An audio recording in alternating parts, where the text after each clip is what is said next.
Oi, gente, então nós vamos continuar a programação. Vamos fazer um bate-papo com alunos e professores. Queria chamar aqui primeiro os professores Sérgio, do Departamento de Genética e Biologia Evolutiva, e a professora Beatriz, do Departamento de Fisiologia, e os alunos Paula, Wellington e Carlos, que vão responder algumas perguntas também junto com os professores. Bom dia, pessoal. Bom dia. Bom dia. Então eu vou nomeando as perguntas, e aí para algumas delas a gente já tem algumas pessoas escaladas para responder, mas se a gente quiser complementar, não tem o menor problema. Então, teve uma menina que foi a Laura Almeida, que perguntou quais são os programas de graduação, como funciona a graduação, né? Então, alguém quer responder? Eu posso responder também. O Wellington? Eu posso responder essa. Tá dando para me ouvir? Tá. Ah, beleza. Eu não tinha entendido muita pergunta, mas eu acho que é sobre bacharel e licenciatura. E aqui na USP a gente tem um programa que chama ABI. Então, você faz um ciclo básico e você vai ter o contato com as duas áreas, tanto o bacharel quanto a licenciatura. E aí, quando você chega na metade do curso, você decide se você quer cursar ou bacharel, ou a licenciatura, ou os dois, tipo, tanto ao mesmo tempo quanto um depois do outro. Então, é bem legal, porque você pode ter o contato com as áreas e, tipo, fazer uma escolha com mais calma, assim. E, para quem não sabe, bacharel é mais voltado para a área de pesquisa e licenciatura é um pouco mais voltado para a área do ensino. Acho que era isso. É isso, beleza. E aí agora acho que uma pergunta mais para os docentes, né? O usuário que é UWU666 perguntou como é para se tornar professor da USP depois da finalização da graduação e da pós? Quer responder, Sérgio? Quer que eu responda? Pode responder, Bia. Veja, realmente, para entrar na carreira docente da USP, você precisa fazer uma graduação, evidente, né? Uma pós-graduação, normalmente um mestrado, um doutorado, muitas vezes um pós-doutorado, na maioria das vezes. E muitas vezes as pessoas fazem mais até do que um pós-doutorado, né? Até que surgem vagas e concursos que são públicos, e aí vai prestando os concursos. Obviamente, você tem que ter montado um bom currículo nesse período, né, além das pós-graduações, entre publicações, apresentações em congressos, e assim por diante. Você quer acrescentar alguma coisa, Sérgio? Sim, eu tenho uma dica muito boa. Se você quiser... É muito competitivo, né? Os concursos para professor da USP são extremamente competitivos. Então, uma dica preciosa é fuja das áreas da moda e entra numa área onde tem pouca gente. Eu fui contratado porque eu trabalhava com computadores e genética de populações numa época que ninguém ligava para isso. Agora está na moda, mas eu já estou lá, então essa fica a dica. Beleza, obrigado, professores. A próxima pergunta é da Lívia, e ela perguntou, aonde ficam as matérias que caem na prova de biologia, né, para o vestibular? Eu gostaria de começar a estudar. Alguém quer responder? Eu posso responder também. Eu posso responder. Ótimo. Bom, se você for entrar pelo SISU, né, tem a base curricular no próprio site do INEP, né, que dá para você consultar direitinho o que cai e o que não cai na prova, né, e geralmente é todo o conteúdo do ensino médio mesmo, e também você pode consultar alguns sites de cursinho que também disponibilizam isso. Aí tem a outra forma de entrada, que é pela FUVEST, e no próprio edital da FUVEST vem escrito o que cai, o que não cai, né, e tem lá no site da FUVEST também tem outros documentos que falam os conteúdos cobrados e os tópicos para serem estudados, né? Mas é basicamente também o conteúdo do ensino médio. Só que algumas matérias caem na segunda fase, outras mais na primeira, então é melhor dar uma pesquisadinha mesmo no próprio site da FUVEST. Sim, para a segunda fase em particular, a gente tem os conteúdos que são específicos, né, da prova específica, que na minha época era o terceiro dia, não sei se ainda continua assim, né, e aí são as áreas que o pessoal tem que estudar um pouco mais a fundo. A próxima pergunta é da Fernanda Roma, e ela perguntou, se eu fizer o curso integral, tem como eu fazer um estágio remunerado? Quem quer responder? Olha, você tem muita possibilidade de fazer estágios com bolsa, né? Você pode fazer estágio de iniciação científica desde o segundo, até, em teoria, até o primeiro ano da faculdade. Você tem bolsas de iniciação científica, tá? Agora, existe possibilidade de fazer indústria e na iniciativa privada, aí, independente da universidade. E outra Sim, possibilidade, só lembrando, é que a USP também disponibiliza uma série de bolsas anualmente, que faz parte do programa de manutenção de alunos, tem outro nome, esqueci agora. São as PUBs, né, o Programa Unificado de Bolsas. E essas bolsas podem ser utilizadas tanto na área de pesquisa, como também na área de extensão e ensino. Então, essas bolsas de permanência, né, que não tem um valor extraordinário, mas faz uma diferença grande, também podem ser pleiteadas a partir do primeiro ano. E, além disso, eu acho que a pessoa que fez a pergunta queria dizer em estágios mais no que o Sérgio falou de empresas e tal. É um pouco complicado você ser do integral e fazer estágio em empresa, porque as empresas normalmente exigem 6 horas por dia de trabalho, normalmente entre a manhã e a tarde, né? Aí o pessoal do integral realmente não consegue, mas estágios de iniciação científica nos laboratórios dos docentes da USP, a gente consegue, na maioria das vezes, achar um horário para fazer. Próxima pergunta é da Luara Magalhães, que perguntou se existe pós-graduação em astrobiologia na USP. Tá, eu sei. Existe sim. O IAG tem um grupo um laboratório de astrobiologia, né? Tem o professor Douglas Galante, que aliás publicou um livro que está online sobre esse assunto. Então existe essa possibilidade sim. Tem um grupo no Instituto de Química também. Professor, a Gabriela me lembrou agora, aproveitando que o senhor está aqui, teve uma pergunta um tempo atrás sobre como é o departamento de genética, e se o departamento de genética também tem um viés de biologia sintética e engenharia genética.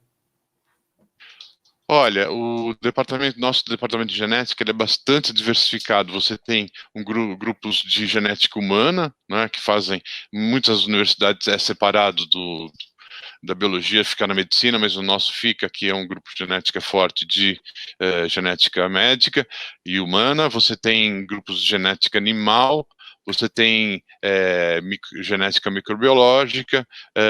Assim, o termo engenharia genética era uma coisa assim que envolve manipulação de organismos, existe também, tá?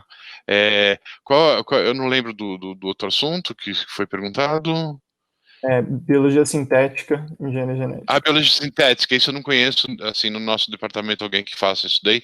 É um campo, assim, bastante promissor, talvez seja interessante implantar logo mais. E tem um núcleo, né, de extensão, um grupo na USP que chama AIGEN, que é especializado em biologia sintética, e eles foram, inclusive, para Boston, num congresso internacional de biologia sintética, então é uma área que está sendo atualmente protagonizada pelos alunos, né, não pelos departamentos. Então, a próxima pergunta é da Carolina Gomes, e ela perguntou se a USP tem times esportivos de handball. Aí acho que fica para os alunos. Eu vou responder. A gente tem, tipo, time de handball, não só de handball, mas tem futebol, vôlei, natação, tudo com a atlética, que é organizada pelos alunos. E a atlética da biologia junto com a biomedicina e com a oceanografia. Então é bem legal, porque além de fazer esporte, você consegue interagir com o pessoal dos outros cursos. Então, sim, é bem divertido. A próxima pergunta é da Ana, e ela perguntou com quais universidades o IB tem parceria, né? Parcerias com universidades no exterior. Então, eu acho que a Débora respondeu um pouco, né, que não é muito fixo esse convênio, depende do laboratório, depende da área, depende do professor, então, particularmente os docentes têm alguma coisa a acrescentar?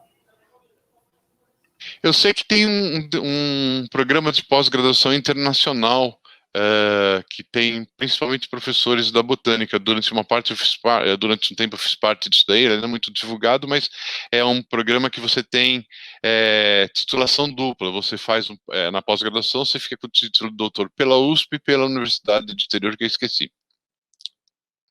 É nos Estados Unidos. Beleza. A próxima pergunta é da Helena de Alencar, E ela perguntou, você diria que esse é o melhor curso para quem quer seguir a área da paleontologia? Quem tinha ficado de responder é o Carlos. É muito legal que a paleontologia, ela é uma área que envolve muita biologia, né, e muita geologia. Então, dentro desses dois cursos, a gente é capaz de sim, né, trabalhar com paleontologia, e por isso o curso de biologia dá um suporte muito grande para as pessoas irem para essa área. Inclusive, a nossa professora do integral de paleontologia, que a gente até tem aula no primeiro semestre, é bióloga, e traz um background relacionado muito bacana para a gente. Legal. Aí a próxima pergunta é do Lucas Cremasco. Com a crise da Covid-19, como irá ficar a área de ciências biológicas? Aí não sei quem quer responder, eu só respondo que espero que mais valorizada, né? Alguém quer comentar alguma coisa? Não, o Igor tem que... Eu acho que isso mais do que um de nós pode responder, né? Eu também espero que mais valorizada, né? Eu acho que a gente está num momento muito esquisito, né? Da história, onde são colocados em xeque conhecimentos científicos, o método científico, né? Então, eu espero que a gente saia melhor dessa, né? Eu acho que o Mattioli, eu acho que pode complementar com a área dele, e os alunos também, com certeza, né, porque vocês também estão aí nessa linha diferente, mas eu acho que a ciência tem respondido bem à comunidade científica, e eu acho que também a comunidade científica, com esses episódios todos, também está aprendendo, a duras penas, né, assim, trocando pneu com o carro andando, a comunicar melhor a ciência. Exatamente, eu concordo com o Igor, com a Beatriz. Essa pandemia colocou de uma maneira bastante clara e óbvia o papel da ciência perante as crises. Isso daí é uma das crises. Nós estamos enfrentando uma que pode ser muito pior, que seria a questão de aquecimento global, inundação de cidades e tudo mais. Isso daí é uma coisa que pode acontecer, e valorizar a ciência é mitigar os efeitos dessas crises. Alguém quer complementar? Eu só diria que eu acho que parte da comunicação e idealmente, da compreensão da sociedade é entender que ciência, desenvolvimento da ciência, formação de pessoas, como a gente forma nas universidades públicas, como a USP, né, não é um gasto, é um investimento, e isso retorna cada centavo para a sociedade. Legal. A próxima pergunta é: pesquisas biológicas, especialmente fora de laboratórios, como expedições dentro dos biomas brasileiros, são oferecidas pelo IB? Aí quem tinha ficado de responder era o Carlos. Eu quis responder essa pergunta porque é uma das coisas mais legais do nosso curso, pelo menos na minha opinião, né? Que a gente tem muita questão teórica que a gente aprende na sala de aula, mas também temos as partes práticas, né, do curso. Então, muitas matérias, sim, a gente vai a campo e para diversos lugares, tanto para parques ecológicos, tem também, por exemplo, matérias que a gente faz no Centro de Biologia Marinha, então a gente vai para a praia, e até mesmo tem outros lugares que a gente, quando a gente pensa coisas mais práticas, a gente acaba não associando, que a gente também é associado ao Museu de Zoologia. Então, por mais que não seja campo, literalmente, não é? Mas é um outro meio interessante em que a gente também tem prática.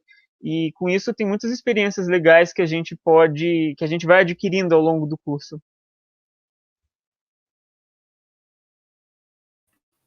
Legal, sim. Aí tem uma outra pergunta que já foi feita aqui, eu vou acabar respondendo junto, que é: qual a frequência dessas saídas de campo? Isso depende da sua área de trabalho.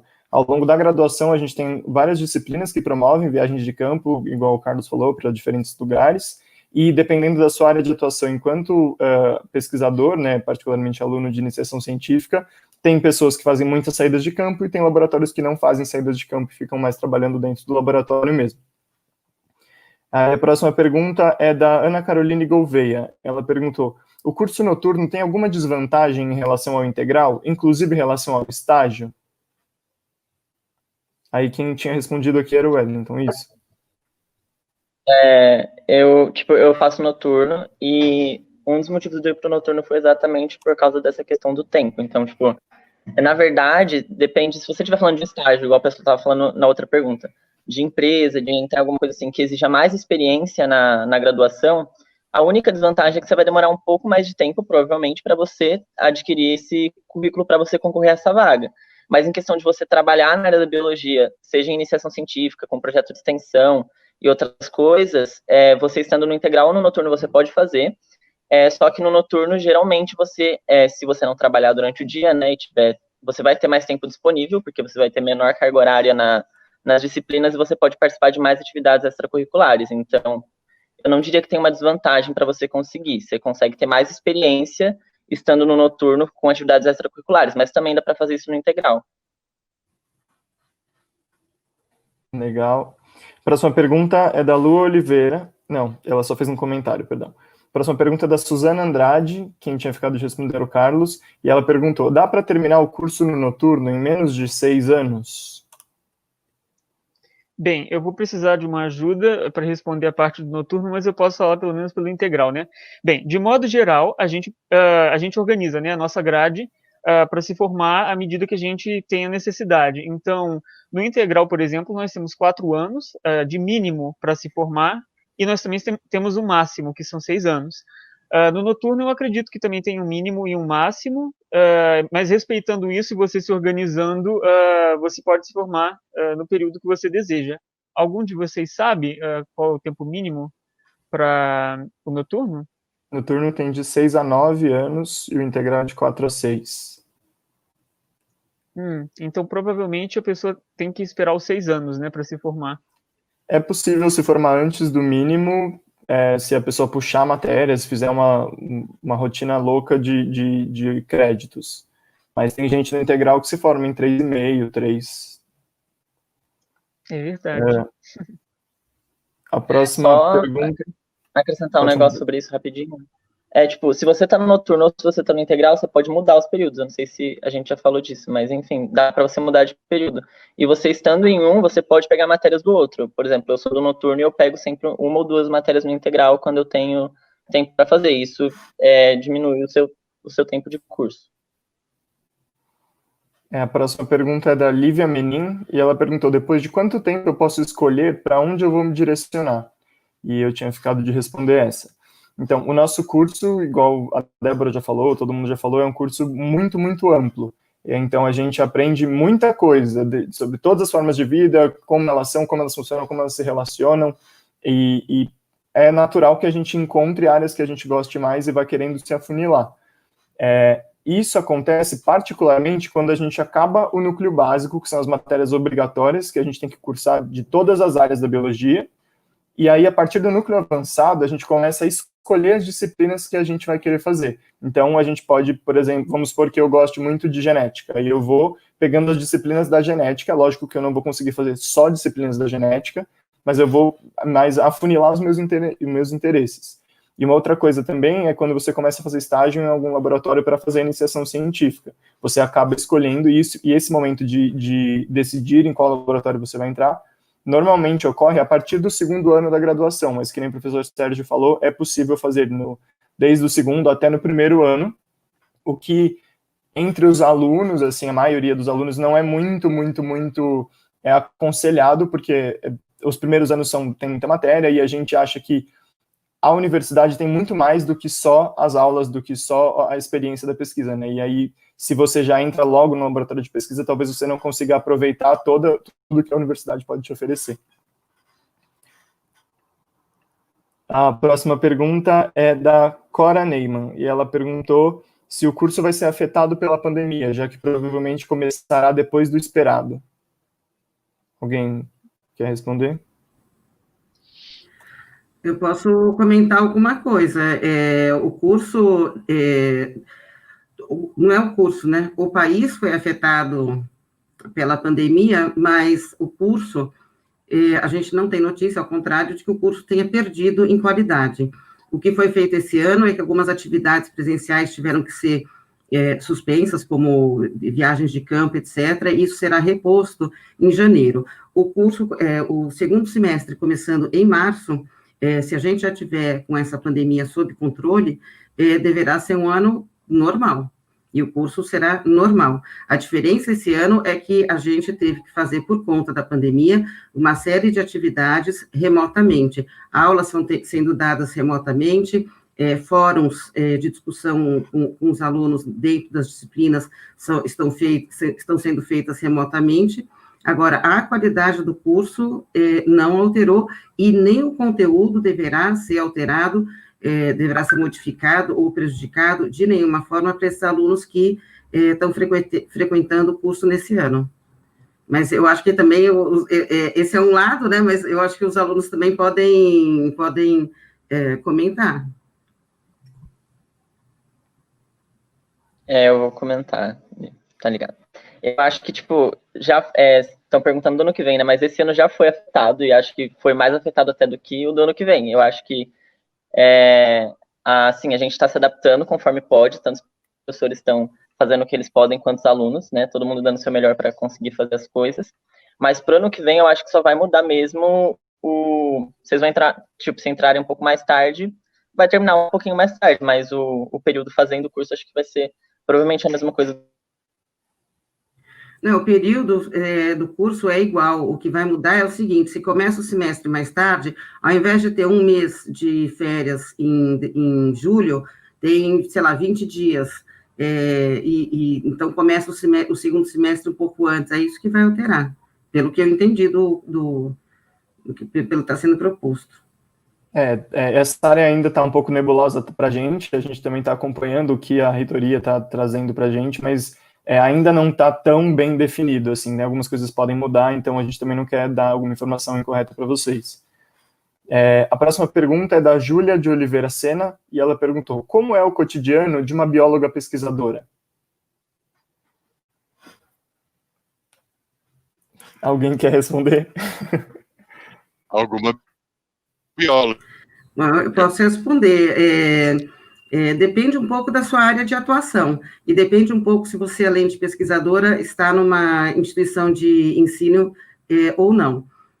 Agora, uma pesquisadora, se você tiver uma pesquisa que é de campo, você estará boa parte do tempo coletando dados no campo. Se você é uma pesquisadora de laboratório, você vai passar bastante tempo dentro do laboratório. Fora isso, você tem que orientar, então você tem que escrever projetos, orientar pessoas, desde alunos, desde iniciação científica até pós-doutorado, você tem que escrever projetos para financiar a sua pesquisa. Então, no estado de São Paulo tem FAPESP, no âmbito federal tem outras agências.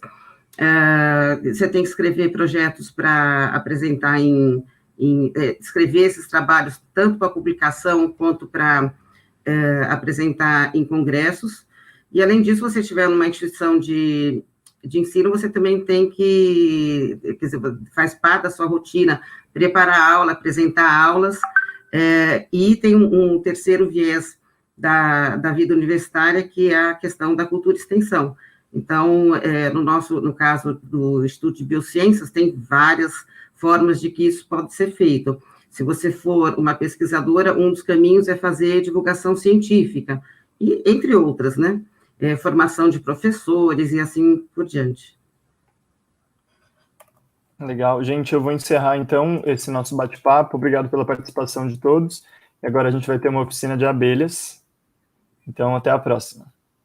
Tchau, gente. Até a próxima. Muito obrigado. Obrigado Tchau, pelo tchau, convite. gente. Muito obrigado. Tchau, tchau, gente.